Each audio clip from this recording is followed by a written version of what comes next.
Hello, I'm Mark Pulse. I'm with the College of Pharmacy at the University of North Texas Health Science Center in Fort Worth. And today we're going to be talking about the establishment and validation of an acute rat otitis media model that's infected with Streptococcus pneumoniae.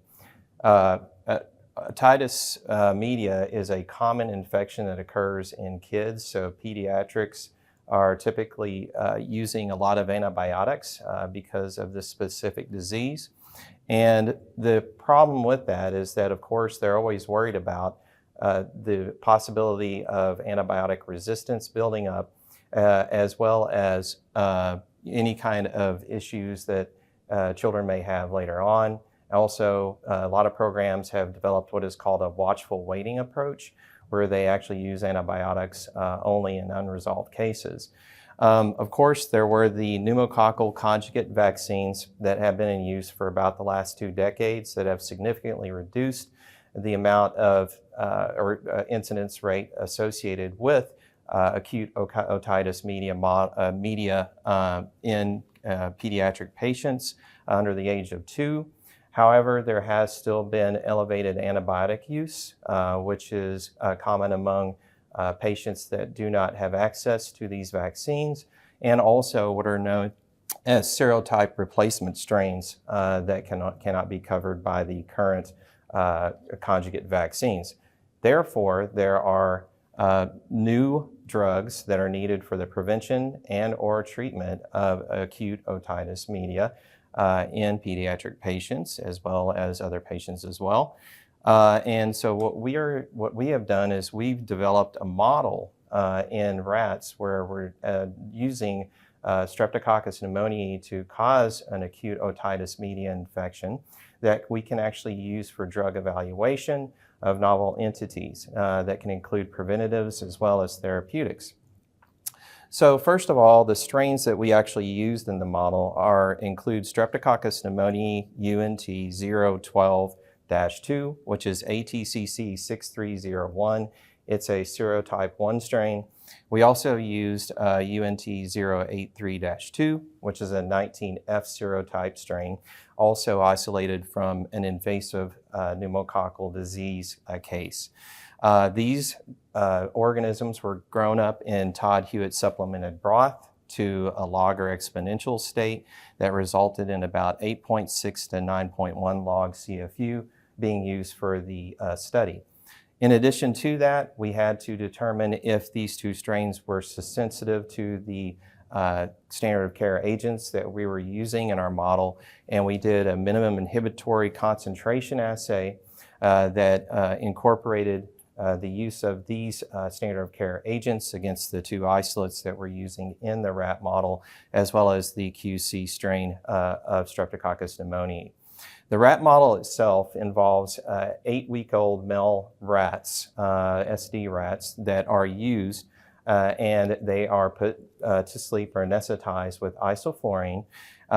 We actually visualize the tympanic membrane or the eardrum with a 2.5 millimeter speculum that's attached to an otoscope.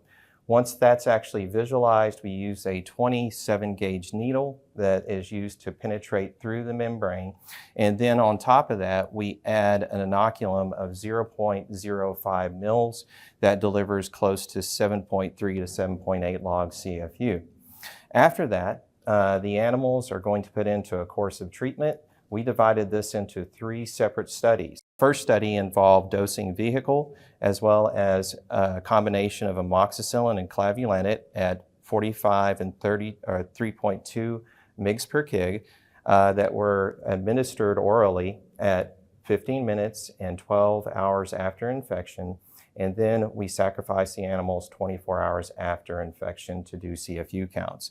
The other 2 studies involved dosing vehicle as well as amoxicillin at 2 different, or a range of doses, which is 3.5 to 7.3 mg per kg, or we did 2.4 mg per kg of cefuroxime that was initiated 18 hours after infection and then continued BID for 3 days. And that was, of course, all those were orally dosed as well.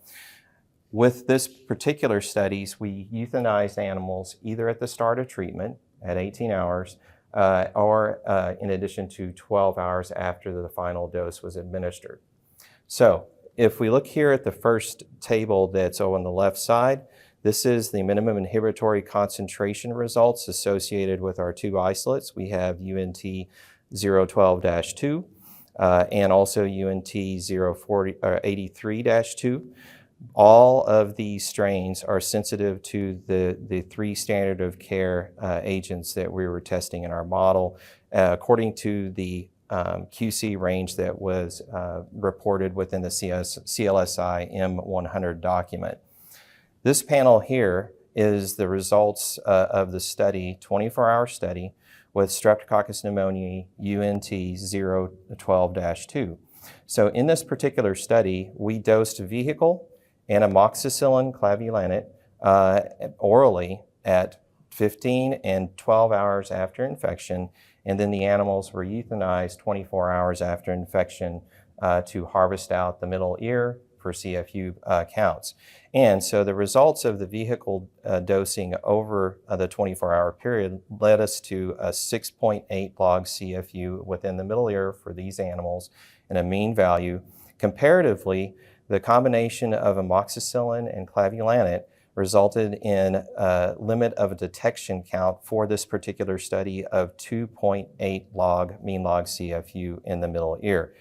This led to a log change from vehicle of a -4 log within this particular study group, which was significant from the vehicle control. This panel is our second study that we did with the same isolate, UNT 012-2. This one, we actually dosed amoxicillin by itself at 7.3 mg per kg, again, starting at 18 hours after infection, and then orally given BID for a total of 3 days. We also evaluated cefuroxime at 2.4 mg per kg. This was, again, dosed at 18 hours after infection and then BID for 3 days. Likewise, the vehicle that we used with this study was also administered according to the schedule of the two drugs. And then on top of that, we had an 18-hour control where we were able to actually take samples at the start of treatment to determine our baseline CFU that was occurring at that time. That mean value for the 18-hour control was 6.4 log CFU within the middle ear. Vehicle treated group actually resulted in approximately 5.4 log CFU. We lost a couple of animals because the infection spread systemically. So that's why that value is at 8. And then the treatment with amoxicillin at 7.3 mg per kg resulted in 2.8 log CFU mean value within the middle ear, which was approximately 2.6 less than the vehicle control, which was significant. Cefuroxime at 2.4 mg per kg had a value of 4.1 mean log CFU per middle ear, which was approximately 1.3 log change from vehicle, which was not significant within this study. The third study in this panel here is with the other strain of Streptococcus pneumoniae, which was a UNT 083-2. This is the one, again, that's the 19F serotype strain. Likewise, what we did with study 3 comparatively to study 2 is we incorporated amoxicillin by itself in 2 different doses. The first dose, the lowest dose, was 3.5 mg per kg, again administered at 18 hours after infection, and then BID for 3 days orally. We also did amoxicillin at 7 mg per kg orally, starting at 18 hours, again for 3 days BID. So the vehicle with this particular study was also administered according to the same dosing schedule we used for the doses of amoxicillin. And like the second study, this study also incorporated the use of an 18-hour control to give us baseline counts at the start of treatment, which was, in this particular study for this isolate, 6.9 mean log CFU within the middle ear. Vehicle control after 3 days of dosing had approximately 5.5 log CFU in the middle ear. The dose of amoxicillin at 3.5 milligrams per kilogram actually resulted in a mean value of 3.5 log CFU per per milliliter, which was about 2 log difference from the vehicle control at 4 days.